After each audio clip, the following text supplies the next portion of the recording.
The Grenada Invasion by Jennifer. and Naya. This is our video. It's not a good video, but who cares? Oh, you can hear it. Why don't I have sound?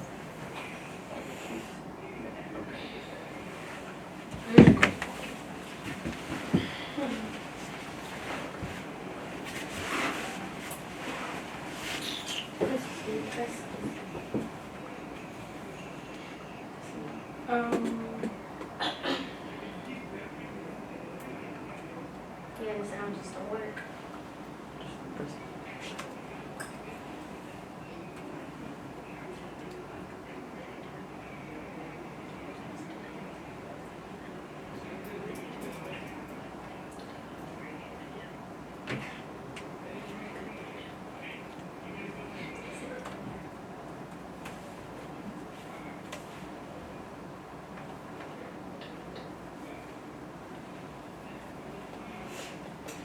So the president at the time of the Grenada invasion was Ronald Reagan. He cited that the ultimatum was aimed towards the American nationals of the Caribbean nation of Grenada and their nation's mixtrix Marxists. The situation of Grenada was a concern to all American officials since 1979. The leftist Maurice Bishop gained power and began to develop close relationships with Cuba. So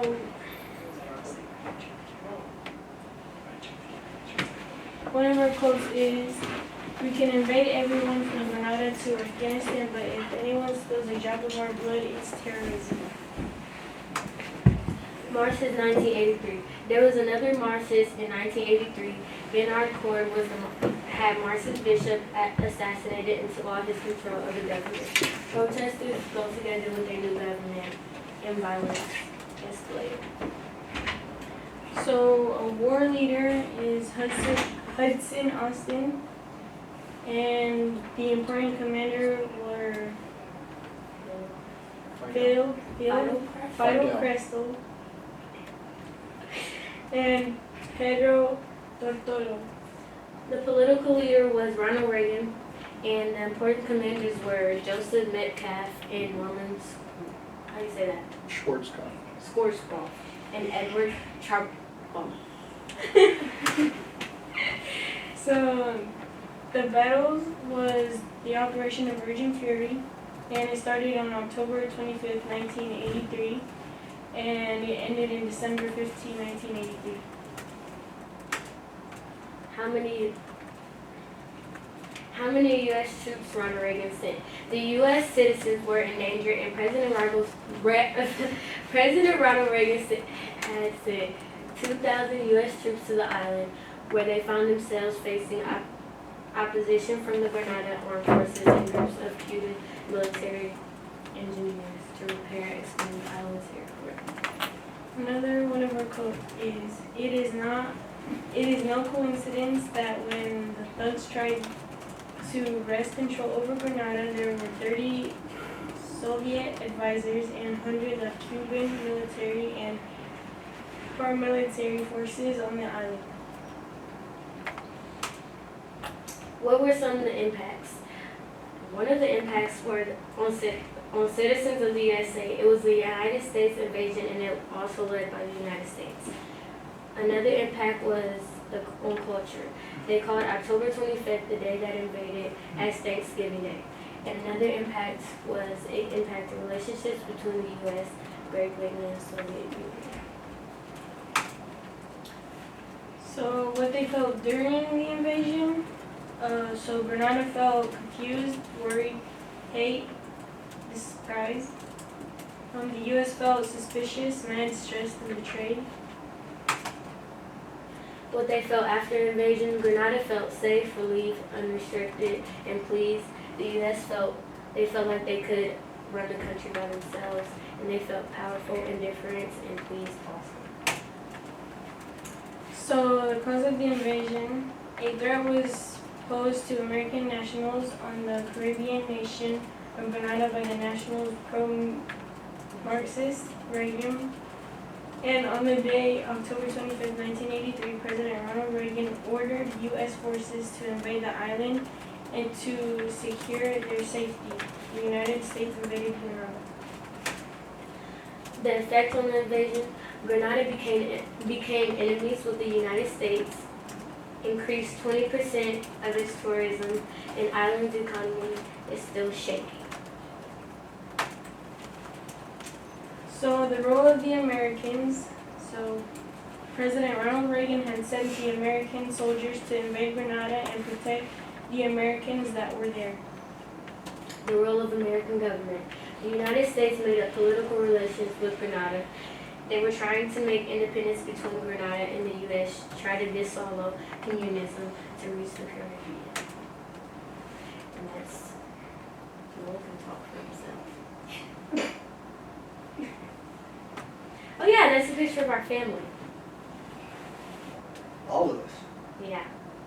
Not all of them. Well, like they said, it was, a lot of that was that, but when, in the military, you would get a phone call at 1 o'clock in the morning telling you pack your stuff, you gotta meet wherever. And 3 days before that, we had lost quite a few Marines in the bombing over in Lebanon. That's where we thought we were going. And we ended up in Grenada. And it was, I was only there for 2 weeks. I was in aviation. I was in a support role. I did get shot at and I did get shot. But, you know, it was, we were there to stop communism, which was our main enemy at the time. Top of that, we had American citizens who were attending a medical university down there that were at risk of being taken hostage. We had just had the hostages in Iran a few years before that, which wasn't very fun for them, 444 days in captivity. So that was our primary objective, was to rescue those Americans so they didn't become hostages. Any other questions? Are you still stationed? Are you still in the Army? No, I got out in 1987. Because of being shot, I had to take a medical discharge. Where were you stationed? I was stationed at Fort Campbell, Kentucky at the time of Grenada, and then after that I was transferred up to Fort Wainwright, Alaska. What was your position in the Army? I was a flight engineer on CH-47 Chinook helicopters. What was the scariest moment? My scariest moment was probably when my aircraft actually came under fire, because, you know, tracer bullets, when they're going away from you, they just look like little red dots. But when they're coming at you, and they used green tracers, and they look about this big. And my aircraft took about 250 rounds through the aircraft. Myself and the pilot were hit. And I would say that was the scariest, was being shot at. Where were you shot? In my knee. How long was your recovery? I didn't actually have surgery on it till about 2 years after that. It was a piece of shrapnel that came up from the floor right next to my foot that sliced into my knee and did the damage.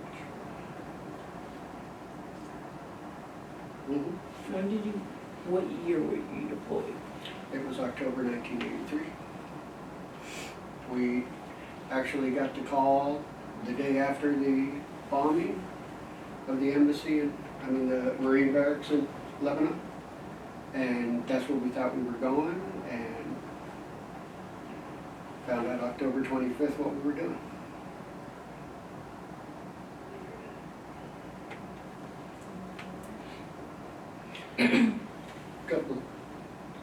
Couple of things for you. This is what I looked like back then. Nothing like I look now. So just remember, none of you guys are going to look the way you do now here in about 30 years, Ooh. 40 years. I think I would look beautiful. And then I can't let you hold this, where did I put my tag? But, this is one of the few things I have left from that time. And it's inoperative, no explosives or anything else. Oh, no, put that back in. That was That's one of the the hand one. grenades we used. But it's totally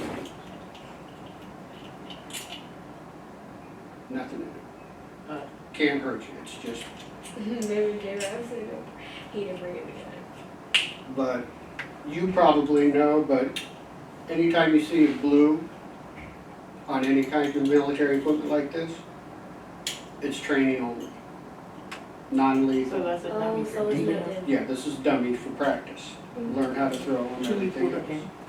it in? Yeah. This isn't the right thing.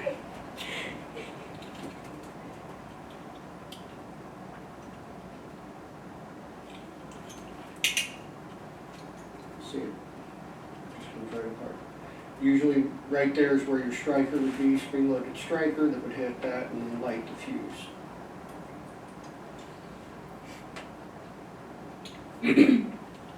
So, after your injury, did you go home from the army? I kept serving. I was in for another, I got out, actually got out October 7th, 1987. So I got out 4 years after this happened, yeah. Did you ever receive a Bronze Star or award? Unfortunately, no, because you hear the unit all the time. You can Google it if you want. It was, back then, it was just the 160th Aviation Battalion out of Fort Campbell. It's now 160th Special Operations Aviation Regiment. Well, we were Special Operations, so when we deployed as non-Americans. We turned in every piece of ID we had. They went in and deleted us out of the nation's computers, no fingerprints, nothing. That way, if anything happened, the U.S. could go, hey, not ours. And, you know, it was something we were told, we accepted, and we volunteered for. So unfortunately, since I was that unit, there's no record of me being there.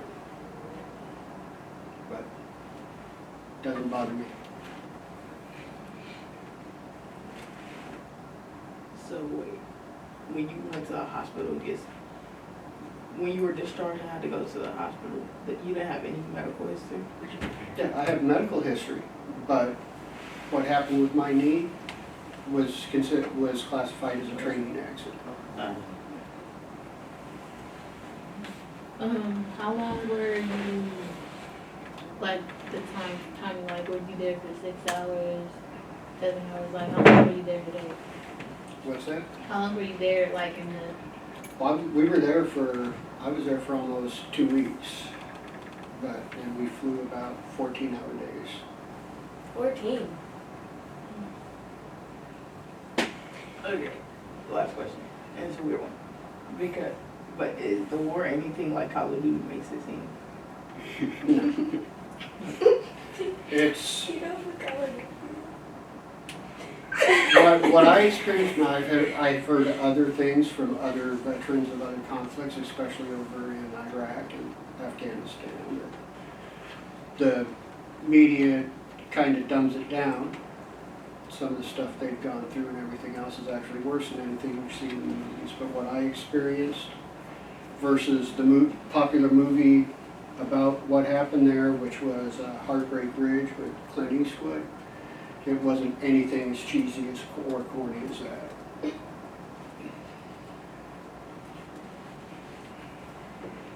I never heard about this. What? This war. didn't ask? Shut up. I mean, excuse me. Hmm? Huh? Oh, yeah, I never heard about this. I saw some pictures at home of you, but. That's it. Why you looking like that? Any other questions? Him. I think he's, oh, you got a question? Yeah. I thought you already told me it was the last question. Alright, but No worries. No worries. where did you do your basic training? Fort Leonard Wood, Missouri. So you went to Kentucky, Missouri, Alaska? Well, back, the Cold War was, if you ever hear people talk about it, I don't know what you did, that was basically the period between World War II and when the Berlin Wall fell was the Cold War, where tensions were high between us and Soviet Communist Russia, which they're no longer Communist Russia. But when I got to Fort Jackson, South Carolina, which was where I was originally supposed to do basic training, we got called in by our drill sergeant after a few days, and they said, I got good news and bad news for you. Which do you want first? And so we're all like, okay, give us the bad news. And they said, you're not doing basic training here, you're doing basic training at Fort Leonard Wood, Missouri. And we were like, well, what's the good news? And they said, only 10 people have died from heat exhaustion so far this summer. Only 10. Yeah. How is that doing? Wait, but I thought it would be swapped around, that the good news would be the Missouri of No, because let me tell you what, you'd prefer to be on the coast of South Carolina than in Missouri in the summertime. So did any, oh, this might be too deep, never mind. What? Like, did any of your, like, friends, like, anything happen to your friends, like, any? Like I said, my pilot had his thumb. What? He had the thumb peeled back from the bullet. Oh my gosh. So it's a thing on there? Yeah. I heard him yell, I'm hit. I went up to a dressing on his. Oh, he was a pilot, so he was flying with a... With him. He put a dressing on his hand. I went back to my door gun, and adrenaline's a funny thing. About 10 minutes later, my foot's wet, and I look down, and my pant leg is black. So you didn't feel it? Black? I had been hit and was bleeding and didn't even feel it. That's a lot of blood. I mean, I can show you guys this right one. now. Yeah.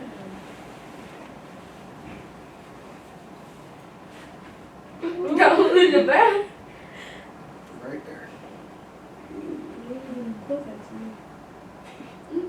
Did it hurt?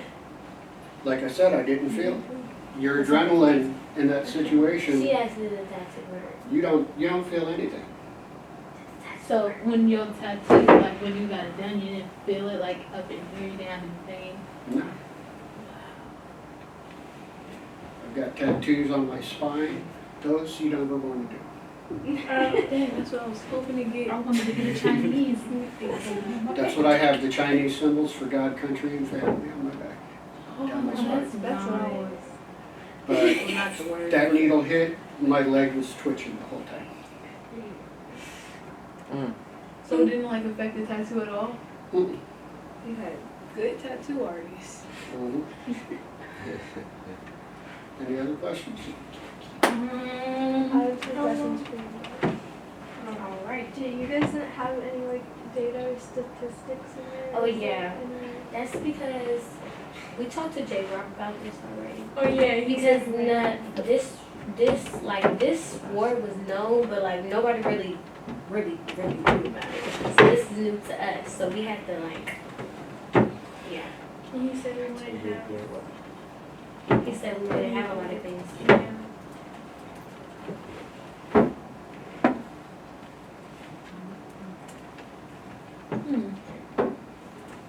So wait, you was gonna bring in the gun? No. Well, you said something about a gun. No, I said J Rock. I said J Rock don't want anybody. What? How big was your groups like as you guys traveled, your troops? How big were your?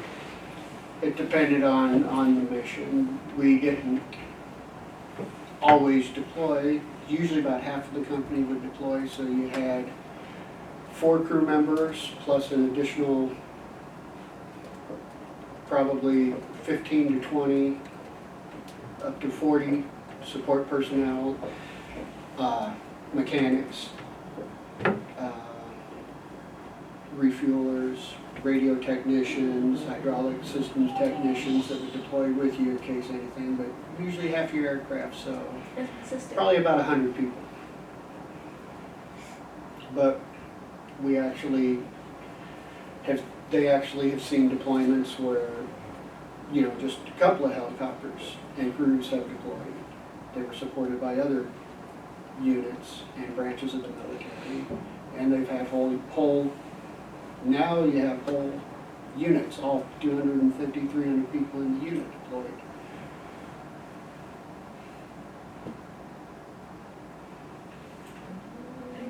Any more Oh, questions? yes. How long did the basic training take? Back then we did 8 weeks, and it wasn't, like now they call it OSUT, one unit, one site unit training, or whatever it means for, which means you do your basic training, what they call AIT or technical school, where you learn your job in the military all at one base. So we did 8 weeks at Fort Leonard Wood, we graduated from basic, and then I went on to Fort Eustis, Virginia for my school. So you said that you were like deleted out of the system and stuff. So what did your guys' uniforms look like? Like, did you guys not have any like? We flew in civilian clothes, we didn't shave, we didn't get haircuts. So that was pretty cool. So you just went in your normal clothes? Mm-hmm. You guys have restrooms? No. Depended on where we were, you either had restrooms or you made restrooms. What about those 14-hour flight days? It wasn't flying continuously, but that was, you get up, you brief, go out to the aircraft pre-flight, do your mission, come back, wait, what we call hurry up and wait. What about food? Food, depended, we had civilian food, MREs. It was nasty. No, they weren't too bad. The sea rations were kind of nasty because they were so old. Canned rations. What's From- ration? Huh? What's that? Rations, food. So it was like from the Vietnam era. Just leftover that they gave us, which wasn't so tasty. This one in Green Jacket had a question. Were there any women deployed What's that? with you? Were there any women deployed with you? Not in at that time, no, unfortunately. I mean, we had some in the unit, but they were, the narrow-mindedness back then, women were considered deployable to combat situations.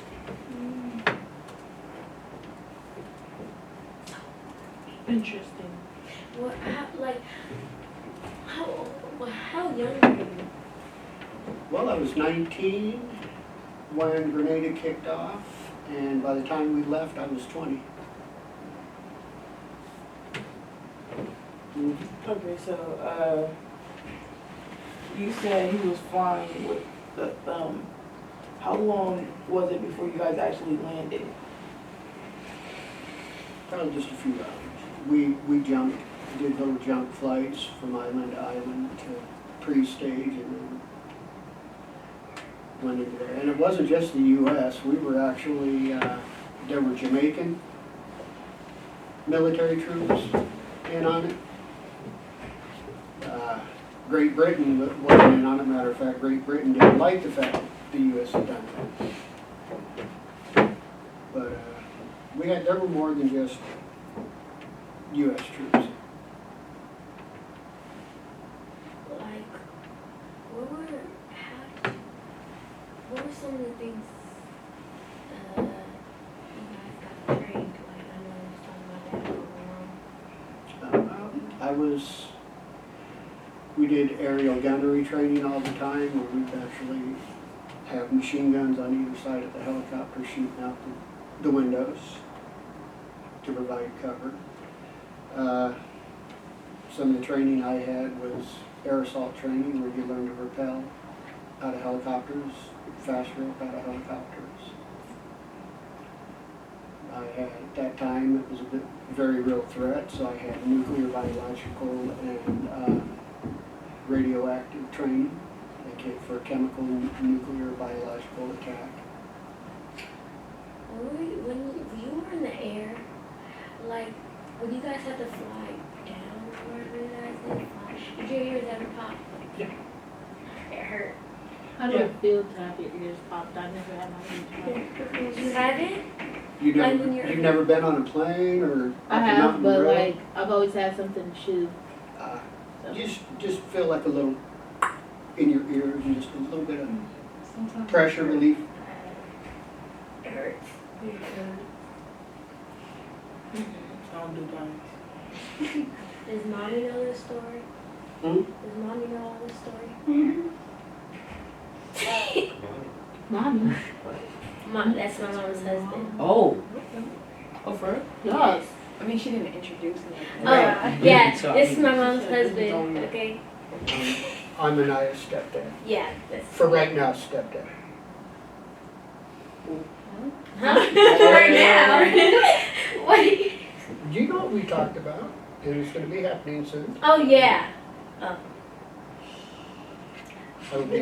will be adopting her and her sister. That is so nice. That is a, that's Must be a, nice. Good My for dad you. don't even claim me. And I got the same name as I don't have a dad. Okay. Good for you. It's my real guy. I'm gonna cry now. I met her back in second. I met her back in second grade. I don't be telling all my kids. She used to be a bully. Which sister? Her I and was Daisy not a bully. were I was our actually partners really in quiet. crime. I am. Huh? Which sister? Huh? Which sister? What? Which sister?